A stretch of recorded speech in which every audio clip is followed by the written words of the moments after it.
True Melee is one of Terraria's hardest challenges. It's a subclass that requires the player to get close to the enemies, as the only weapons they can use are melee weapons with no projectiles. But what would make it even worse is if you were to do it on For the Worthy Legendary Mode. You see, Legendary Mode increases the damage from Master Mode, which is done on contact. Projectile damage from enemies aren't actually buffed. So essentially, getting in close is deadly, and that's what True Melee is all about. Attempting to beat it would be nothing short of insanity. So, that's exactly what I did. The interesting thing about this playthrough is I actually don't have to throw away my copper short sword. It is a true melee weapon, so I can actually use it. Now, I did just do another For the Worthy Legendary Mode playthrough, so I'm a bit more used to how I interact with the world. And on one of my first trees, a eucalyptus sap falls from it, so maybe luck is on my side this playthrough. I then made a wooden sword, which also is obviously a true melee weapon, and very quickly I headed right over to the desert, cut down some cactus, and made a cactus sword. And then after barely getting out of the desert alive, I find my way into a cave. And then I actually bump into a desert pyramid underground. Unfortunately, it gives me the Pharaoh's set, but I can shimmer that into both accessories later on. I find a bunch of sapphire and some silver, and then die brutally to a skeleton. Unfortunately, this world has gold ore, which means that it's just a downgrade from platinum, but I get enough gold to make a legendary gold pickaxe and a gold broadsword. Now, I started dying a lot. As I said, contact damage on legendary mode is pretty brutal. And me having to get close to him obviously puts me in a lot of danger. I then found a mace in a golden chest. Now, it is debated whether or not flails are considered true melee. The spinning attack when you swing the flail, I would consider true melee. Just to be safe, I didn't use them though. And now after looting a whole glowing mushroom biome and a bunch of stuff underground, I did get a full set of silver armor with the gold broadsword. I do find a trident in a water chest. Now, at the time, I wasn't sure if spears are considered true melee, but they definitely are. I then continued my elevator. Finally, I got enough life crystals to get a full 400 health. I also found a bunch of Crimtane ore. With that, I could make the Blood Butcher sword. It doesn't have any extra projectile like the Light's Bane does. All it does is it inflicts bleeding on certain enemies. I then smashed some Crimson Hearts. I then started doing my tactic of using lava to break trees instantly. I then let some lava loose, and then a gold bunny jumped into the exact spot where the lava's loose. What are the chances of that, bro? Rest in peace, gold bunny. You would have made some fantastic golden delight. And then a blood moon rises. Now, this wasn't too bad. I just whacked things with my blood butcherer. I got a shark tooth necklace, and I also got a money trough. I then went to the jungle in hopes of finding feral claws and a sharpening station. Now, the jungle is very dangerous. These enemies hurt, especially if they do contact to me. But I found a staff of regrowth, which is always awesome. And I also found the sharpening station for more armor penetration. And then a goblin army decides to invade my home. Even my impenetrable fortress is, well,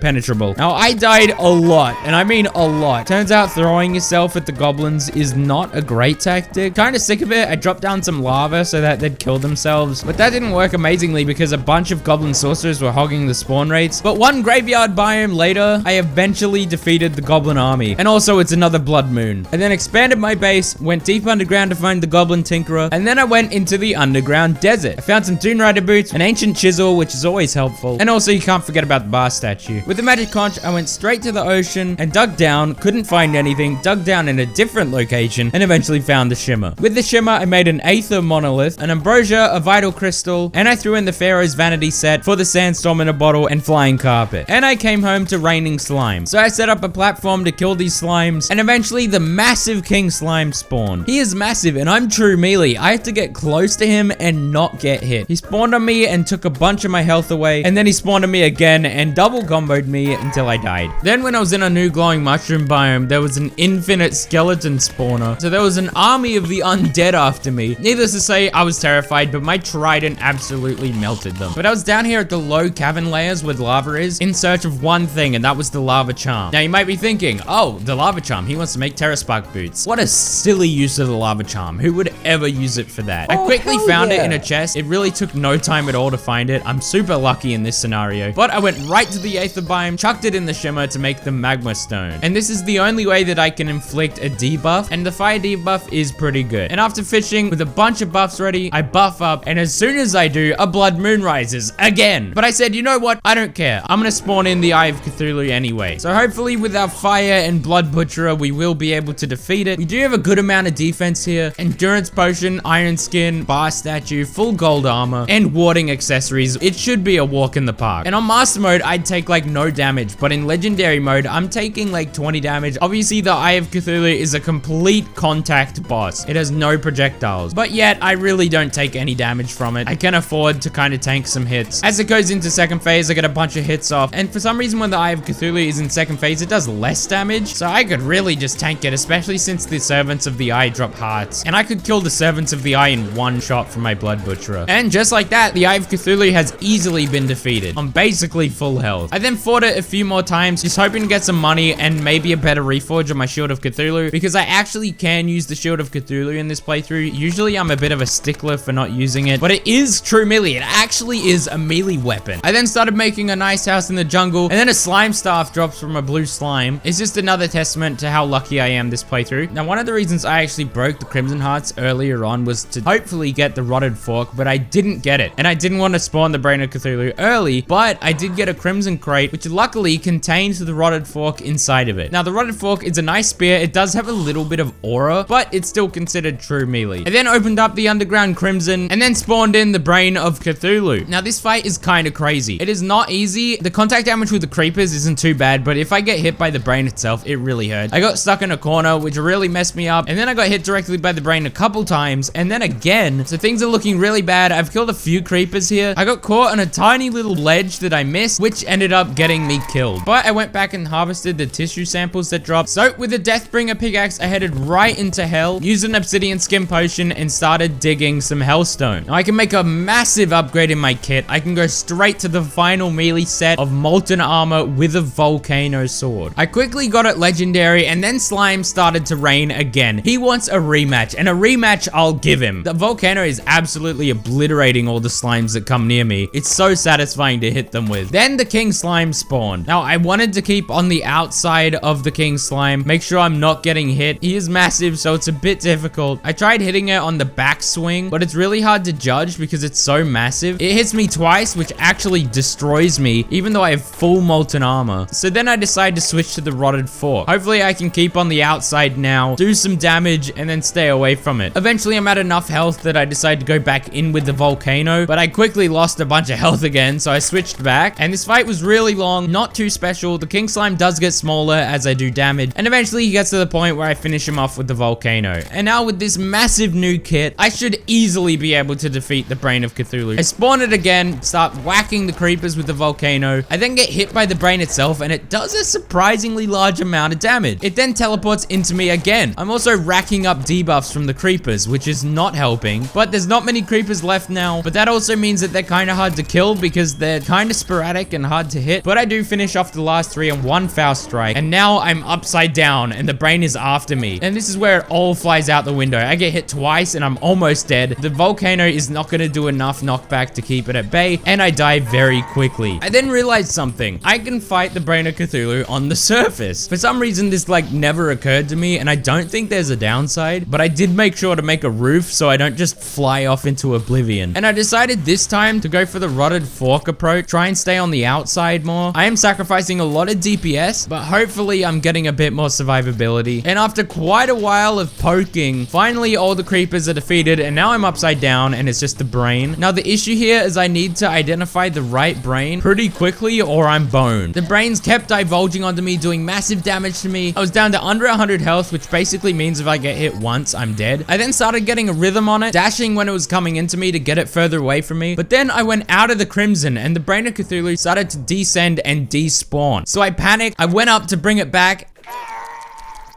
Oh my gosh. No way. Oh my god. It died to fire.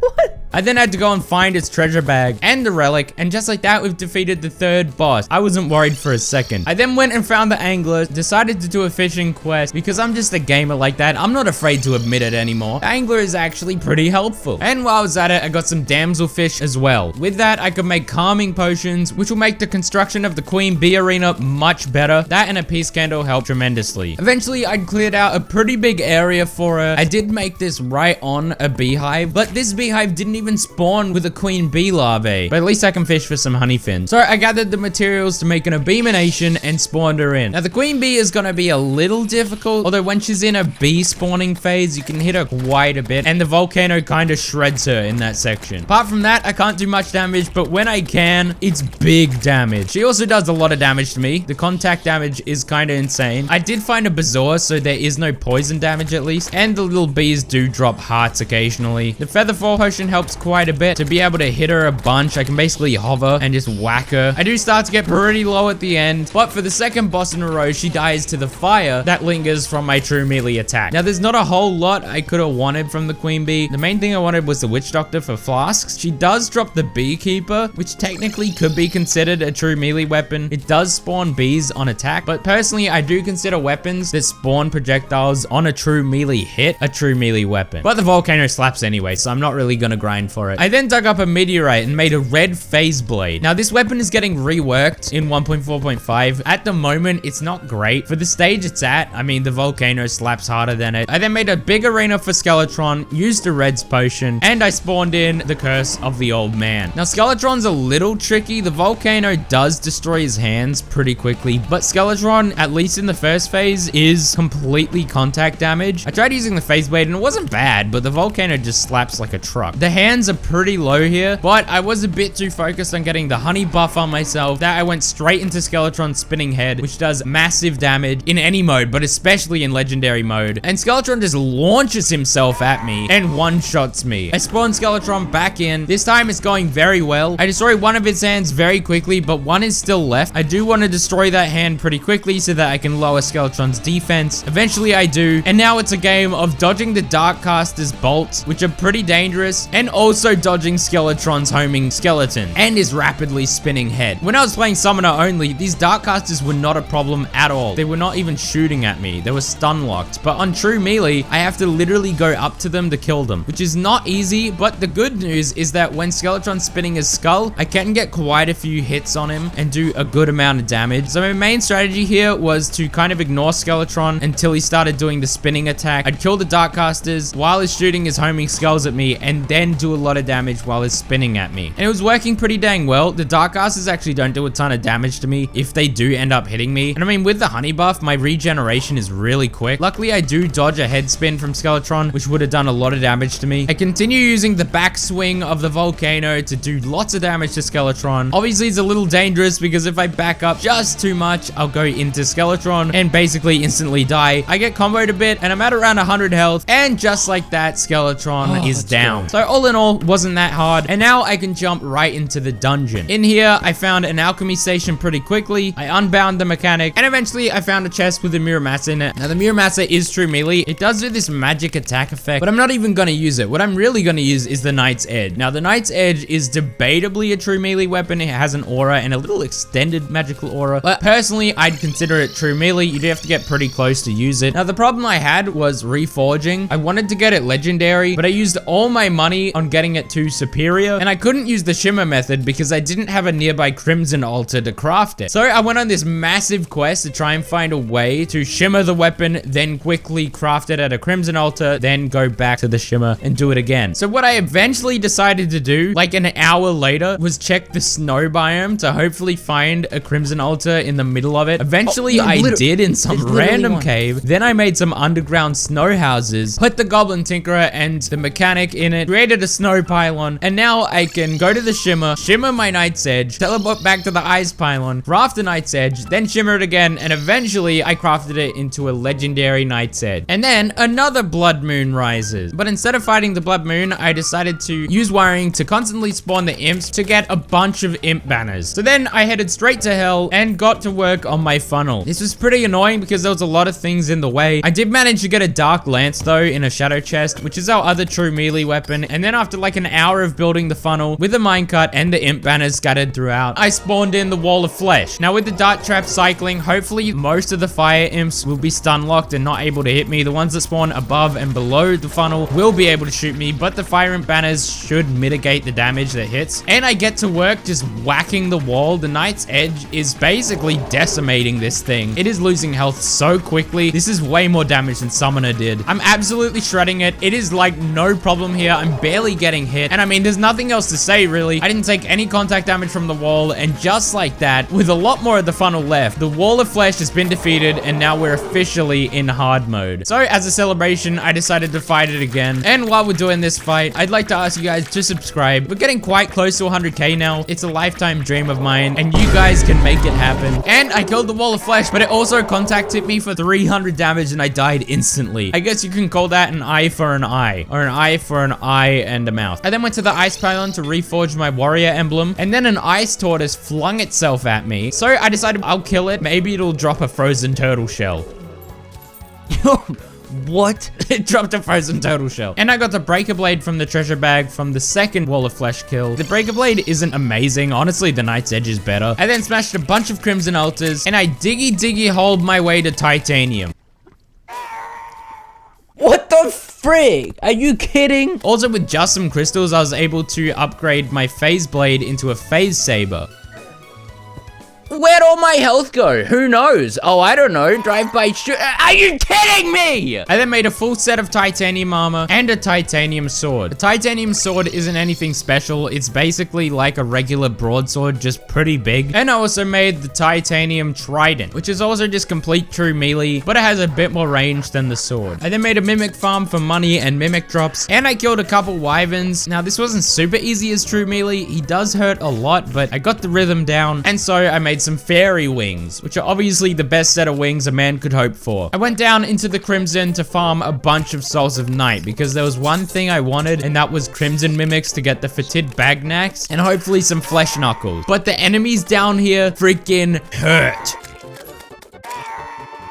I died to a green freaking slime. I then spawned in 2 Crimson Mimics and cheesed them to death. I did not want to fight them and risk losing those Souls of Night. They very slowly ticked away to death. But the first one I killed dropped the Fetid Bagnax. The second one only dropped a Tendon Hook. But the Fetid Bagnax is a very good true melee weapon. It is extremely close range, so it is hard to hit enemies with it, but it swings super fast and does an insane amount of damage. So I just kept throwing myself at these enemies, spawned another 3 Crimson Mimics, watched them die, and what did I get? I got a dart pistol, another Tendon Hook, and a life drain. All useless. I put a house down there with the nurse to make things easier, but I was being driven to insanity. I started to think, are these Flesh Knuckles even worth it? Do I even want them? Is this increased defense even going to help me in Legendary Mode? But I spawned in the final 3 Crimson Mimics, and this one dropped the Fetid Bagnax, another dart pistol, and Flesh Knuckles. Finally. Edited down, that seemed fine, but trust me, that was painful. So now I'm basically ready to fight a boss. I carved out a big area to add a bunch of space for an arena, and after farming a bunch of wood and sand, I made a bunch of dressers. Now, trust me, this is actually a strategy. Dressers are considered chests. If I put any sort of chest on a platform, that makes them unbreakable. This matters a lot because Skeletron Prime in Legendary Mode shoots bombs that destroy tile. I spawn him in, he launches himself at me, he then spins inside of me, and I instantly die. That went fantastically. But luckily now I know that the bombs do not break the dressers for certain. So I then go and spawn him again, and the exact same thing happens. Now some of you might be thinking, CJ, just put on an obsidian shield. It'll make it so you don't take knockback, and then you can get out of the spinning head. And I say nay. I will not confess that the obsidian shield is a good accessory, because it's not. There is a better accessory being the Star Veil. If I get hit into Skeletron Prime's head while he is spinning, the Star Veil's increased immunity frames will be enough to let me escape. So I'm just hitting Skeletron Prime with the titanium trident. I don't even want to try and hit it with the titanium sword. It is not going to work out. So I'm just making sure not to go into its head, because if I do, I'll take a ton of damage, which is exactly what I do at one point. So I'm pretty low. I do get some heals off, but then I walk right into 2 possessed armors, which bring me down super low again, and then the Prime Vice kills me. But I'm just going to throw myself at it again. I didn't want to fight the other mechanical bosses. It seemed like the easiest first one to beat. So I just keep swinging my trident at it. The damage is very low, so I am taking forever to kill it. The thing about melee is most of the time you're sacrificing damage for survivability, but in Legendary Mode, there really isn't much survivability. But I managed to get Skeletron Prime to just under half health by midnight, which means this will be possible, but it's gonna be close. But sadly, one of the bombs did land on my bar statue and my heart statue, so that will make it a bit harder. I walk right into a possessed armor again. I'm getting Prime pretty low now. It's under 15,000 health. I'm not even really going for any of its hands. I'm just going for the head because I just don't do enough damage to even kill any of the hands. But then I get hit by 2 of his arms and we die with him under 10,000 health. He also managed to sneak in a bomb on my base, which was very rude. Then the pirates spawned. For the most part, I let them die to lava. I did manage to get the cutlass, which is a true melee weapon. It's pretty bad though. The fetid bagnacks are just way better. And what else is there to do but throw myself at Skeletron Prime once more? And I die again to another contact hit. So I fight him again. I got a bit greedy at one point and went in with the fetid bagnacks, which was a big mistake. But I got my health back up, kept doing damage to him, but I fell to him again with like 20,000 health left. This is going really badly. I spawned in Skeletron Prime again. This time I set up a house for the nurse. Yeah, that's right. I'm going to nurse heal this fight. I don't do this much, but it was getting dreadful. And this made it a lot better. If I got low at any point from contact hits, I could just teleport home, heal up. And I was a bit more cocky because I knew I could just get a nurse heal. So I was doing some big damage with the fetid bagnacks. But with him down to half health, Skeletron Prime murders the nurse. So my cheese is no more. And now I have to free bowl it the old-fashioned way. But I'm feeling kind of confident. I've done a good amount of damage already. And there's still a lot of the night left. But now I gotta play mostly safe. I keep my distance with the trident. Keep chipping at it. 71,000 health is a lot. I do get super low. But I use my heart statue outside of the arena and my heart reach potion to collect some hearts, get my heal buff off. I do some big damage to it. But I took a fair amount of damage myself. And just like that, with a bunch of the night to spare, Skeletron Prime has finally been destroyed. So now I got some hallowed bars and I can make the Gungnir and Excalibur. And now it's time to fight the Destroyer. He spawned in a bowl at the bottom of my arena. I dodge a direct contact hit with his head and I start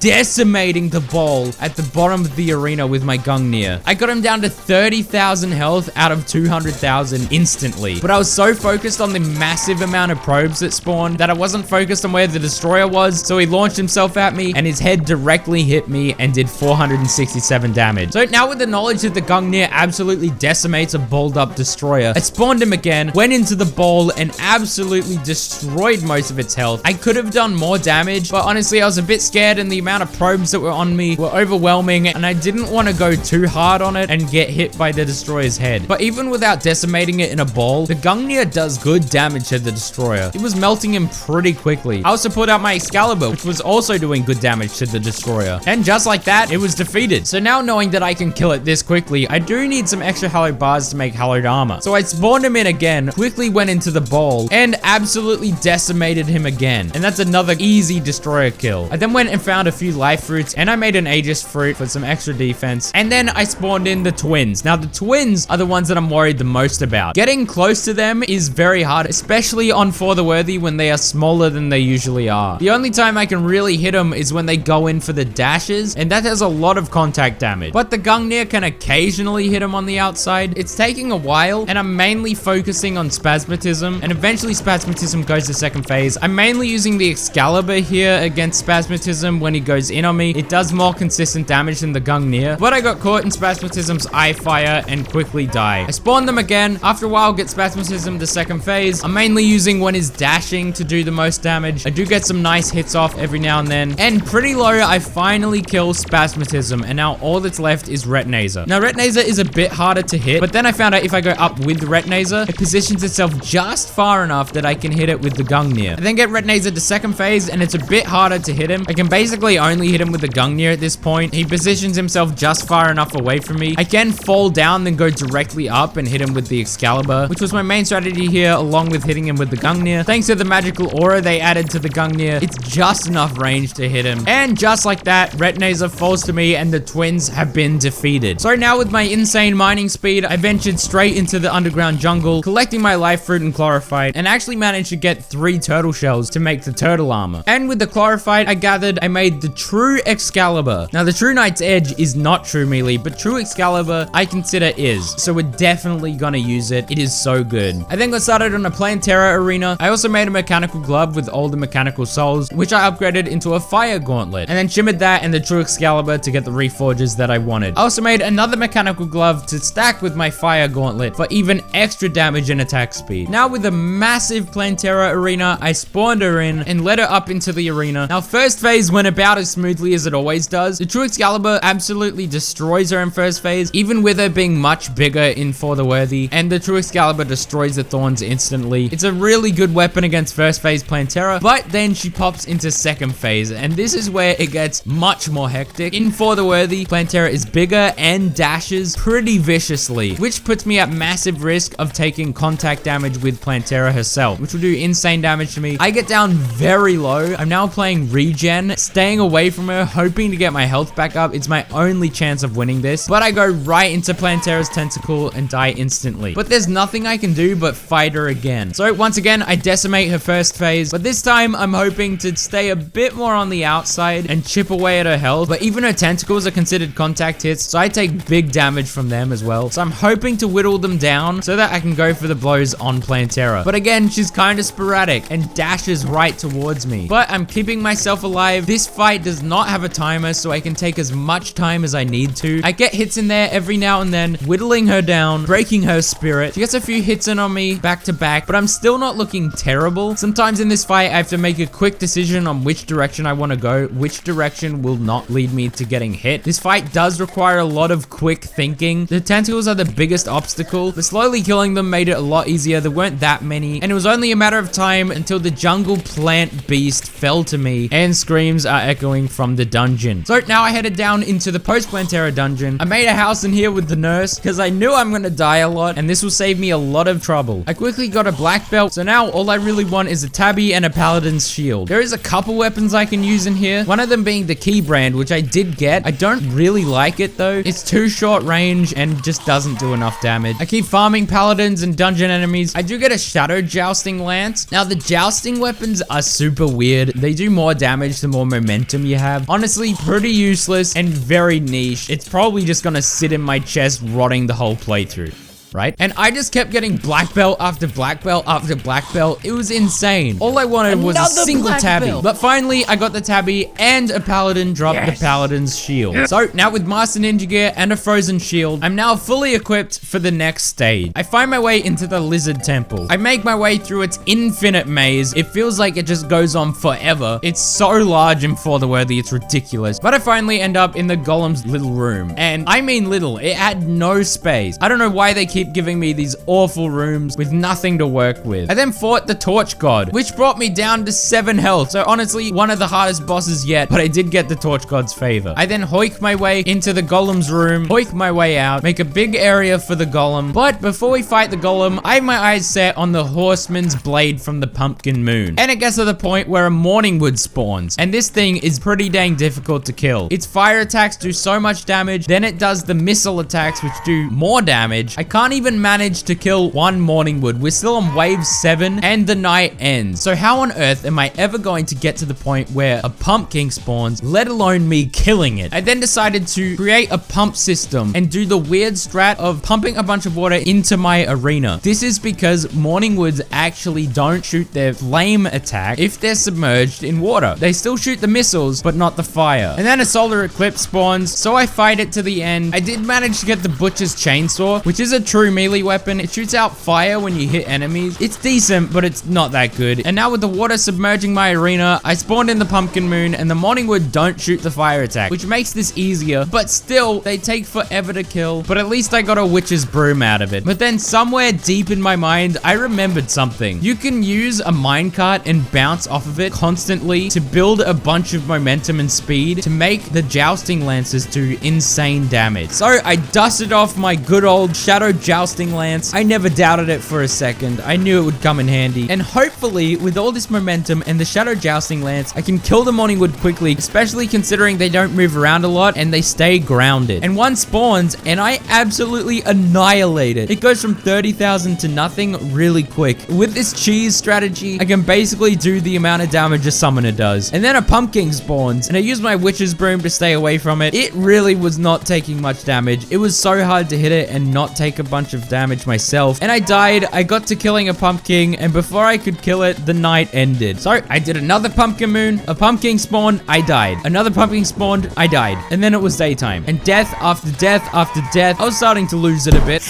Man. I then decided I'd try the Empress of Light. Now, it wasn't going great. I wasn't doing enough damage. While this is mostly a projectile boss, if she hits me with her body with contact, considering I am true melee and I'm going close to her, and that's not exactly impossible to happen, she'll do a ton of damage to me. And that was it, I died. So I decided to change course, and maybe I can beat the golem with my current set. I carved out a big area for him outside of the temple, and I made a little house for the nurse because I knew I'm gonna take big damage as true melee on this tiny little golem. I just wanted a backup heal just in case. So I spawned in the golem, quickly hoiked out of the jungle temple, and yeah, I was taking a lot of damage. Luckily, I was destroying his fists pretty quickly, but there was just no avoiding taking this much damage. So I flew up, got my heal, went back down. Its fists are getting pretty low now. I do have the frozen shield, so I do take less damage when I'm half health, but I get pretty low, so I do my second nurse heal, go back down. Now the golem does big hops in this, so I need to either outrun them or go the opposite direction of where it's hopping and try to bait it out. And I just keep whacking the golem, trying not to take too much damage, and finally the head separates from his torso. Now the good news is the projectiles really don't do much damage. It's only the contact hits. His hops are kind of insane right now, and the fact that it's dark is not helping. I did buy a bunch of illuminant paint. You can use that to see the golem, but I completely forgot about that. But it didn't matter. Just like that, the golem was destroyed. But I didn't get the sunstone, so I fought him again. This time I got his attack patterns much better. I was going between his hops, and I actually didn't have to nurse heal. And after a few more golem fights, the torture finally ends, and I get the sunstone. And with the beetle husks from the golem, I made beetle armor. I then spawned in a solar eclipse with the final ingredients for the celestial emblem. And back to the pumpkin moon. Now it's getting a bit easier because I'm starting to get the banners, which make me kill the earlier round enemies much quicker. The morning wood is still killing me, but it's not too bad. I almost killed a pumpkin, but I died. The next pumpkin, I'm super low, but the pumpkin is too. And I finally killed my first pumpkin, which dropped a dark harvest. I spawned in another pumpkin moon,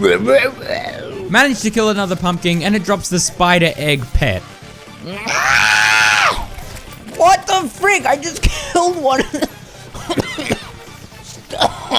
The next pumpkin moon, I kill another one, and it drops nothing. And many pumpkin moons pass, with multiple pumpkin moon deaths, and an absurd amount of wyvern kills. Eventually, I got a wyvern banner, because I killed so many. I've killed 50 wyverns. I got a wyvern banner. I was still searching for the horseman's blade. I decided to actually buff up when fighting the pumpkins, which did make it a lot easier to kill them. Still not easy, but easier. And I can only get a couple pumpkin kills in every pumpkin moon, so this took hours of my time. But finally, a pumpkin dropped the horseman's blade. Was it even worth it? Is the weapon that good? Who's to say? It swings a lot slower than the true Excalibur, but it does spawn pumpkins that seek in on enemies and do a lot of damage on true melee contact hits. And now my eyes are set on one thing, and that's the Empress of Light. Now the horseman's blade is also smaller than the true Excalibur, so it is harder to hit the Empress with it. The true Excalibur actually hits much more consistently, but the horseman's blade does more damage. Now the thing about the Empress Light, as I said before, it's mostly a projectile boss. I can basically tank through the projectiles of the boss and just go straight in for the true melee hits. All I need to worry about is not getting hit by a contact hit. The projectiles do damage and it does stack up, but I can usually out heal it. I just kept whacking her. The damage is very low. I'm not really doing much. Eventually I get at a second phase and the projectiles actually end up being too much and the everlasting rainbow kills me. I spawned her in again, quickly got her to second phase. I'm not looking too hot, but I'm not doing terribly. I make sure to switch to my horseman's blade when she's doing the Sundance attack. I can get some good damage in then. I just keep whacking the Empress, getting right up in her face. I'm kind of middling around the 100 to 200 health range. The frozen shield is definitely contributing to that. I get pretty low. I'm under 100 health, but the Empress is incredibly low at this point. And just like that, the horseman's blade pumpkins finish her off, and the Empress of Light has been defeated. From that, I get the soaring insignia, which is obviously awesome. But apart from that, she didn't drop what I wanted. So I spawned her again, fought her relentlessly. The fight took forever, but she fell to me. And from that treasure bag, I get the Starlight. Now, this is a true melee weapon that strikes incredibly fast, but it is high risk, high reward. If you can get that close to an enemy, it'll do massive damage. So yeah, all that time farming the Horseman's Blade, and it's basically already been replaced. Horseman's Blade, I don't want to play with you anymore. I then spawned in Duke Fishron, and the Starlight actually was tearing him apart. part. The nice thing about the Starlight is it acts kind of like a short sword, so I can aim it in any direction, and I don't have to swing it around like a broadsword. It is more like a rapier, but dang, the damage is insane. Getting in this close does pay off in this scenario. And Duke Fishron isn't too hard to dodge. A Master Ninja Gear basically out dashes Duke's dashes. I finally get Duke down to its last phase. I'm pretty low though. The contact hits do hurt a lot from Duke, but basically it turns out that when you're fighting Duke, you can just like fly up and he just misses you completely, at least most of the time. The soaring insignia reigns supreme as per usual, and Duke Fishron is easily defeated. I then summon in the lunatic cultist, and this is a basically completely projectile boss. So all I do is sit there on my witch's broom, stabbing him with the Starlight, utterly destroying his health, make sure I hit the right lunatic, and just decimate any inkling of health he thought he had. 81,000 health means nothing to me. At one point, I was doing 7,000 damage per second, and that was just about the easiest boss of my life, and now the celestial pillars are invading. I'd go and throw myself at the nebula pillar and die pretty quickly. I go over to the solar pillar and also die, and after dying many times, the solar pillar has been defeated. I threw myself at the vortex pillar until it was destroyed. I then fought the Empress a couple more times trying to get the wings, which I didn't get, so I decided to fight Duke Fishron, which I did get the wings from. Now the nebula pillar was causing me a lot of trouble. I was dying a lot, but it was finally destroyed, and now all that remains is Stardust, and Stardust is super easy, and now impending doom approaches. This is my gear I'm using for the Moonlord fight. Can I defeat the legendary mode Moonlord with only true melee weapons? The Moonlord spawns and I quickly start attacking its top eye. I get some good damage in. I start attacking the left eye. I head up to the top eye. As soon as it opens, easily dodge the death laser and shave off a good amount of its health. I hit the leeches, making sure it doesn't heal from me at all. Continue hitting the left eye. The top eye opens up. I start doing damage to it. I do hit the top of the world, which means I could have got hit by that laser, but I just squeezed enough space. I bump into a massive dirt wall that I forgot to destroy. The top eye opens up again, do a bunch of damage to it. I'm just dividing my attention between the left eye and the top eye. The left eye is super low now. I then switch to the top eye. Once again, dodge the death laser like nothing. I then made sure to fall down a bunch so that I had more space for the death laser. Once again, I hit the top eye. It's really low. Now really all I have to do is target the right eye. The death laser comes out, easily dodge, back to the right eye. The damage is pretty good. And tearing this thing apart pretty quickly. Starlight is actually pretty fantastic for this boss, especially with the mobility I have. I destroy the right eye. One of the true Eye of Cthulhu's are out. I then target the top eye, quickly destroy that as well. And then the left eye, which also falls. And now it's just the core. Now this is the hard part. I have to get in close to the core with the true Eye of Cthulhu shooting at me. Now, I don't know if you've noticed, but I've been basically full health this whole fight. That quickly changes. I get to under half health. I do heal up though. I eventually go in back to the core. There's not a real easy way to dodge these true Eye of Cthulhu's. I'm kind of just tanking it. I do get hit by like 2 of them, but I'm not even half health. I then start hugging his left eye to use the invincibility frames a bit. I go in close to the core, do a bunch of damage, super low now. I'm hitting the leeches at the same time, and not even half health. Just like that, the Moonlord has been defeated, and we officially beat Terraria on Legendary Mode True Melee. But in my little relic room, there was one relic missing, so I actually have exclusive content of a boss that no one's fought before. I went over to the snow biome and summoned Deerclops. This fight was kind of crazy. I hit it with my Starlight and then switched over to my Pwn Hammer, did some big damage. Then I switched over to my Shadow Jousting Lance, did a 360 on him, finished him off with the Starlight, and now we have the final relic for our relic room. So thanks for watching, guys. If you like the Legendary Mode content, hit like, and don't forget to subscribe. I'll see you guys next time.